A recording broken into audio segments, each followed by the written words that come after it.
Comme chaque jour, Mathias s'installe sur sa pirogue pour arpenter le fleuve Ubangui, à la recherche de poissons. Mais depuis décembre, il ne pêche plus dans la zone qu'il connaissait.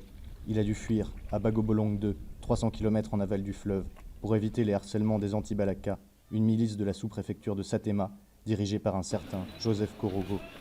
Comme lui, ils sont près de 500 à s'être installés dans des huttes de fortune, sur les îlots qui font face au village. Ces petits-là. Ce qui m'a énervé, c'est que cet homme, Korogo, a détruit l'école et l'hôpital. Lui, le Korogo, s'il voit une pirogue en train de passer, il envoie ses hommes pour ramasser tout ce qu'il y a dans la pirogue.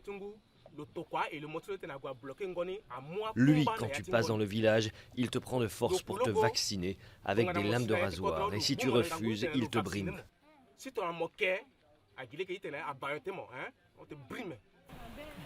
Vaccination, un terme qui désigne une cérémonie faite de scarification au rasoir et d'inhalation de chanvre, censé rendre le sujet imperméable aux balles. Les anti-Balaka de la zone où habitait Mathias forcent les pêcheurs à s'y soumettre dans l'espoir de recruter de nouveaux combattants. Cet homme en porte toujours les stigmates. Enlevé sur sa pirogue, il a été ligoté, vacciné pendant 3 heures, racketté et tabassé, avant de s'enfuir.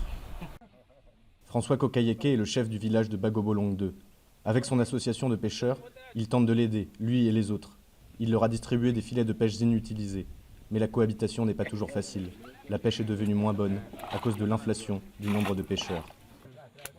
Comme les pêcheurs n'arrivent pas à avoir de gros poissons, ils ramassent les petits poissons, ce qui diminue les réserves.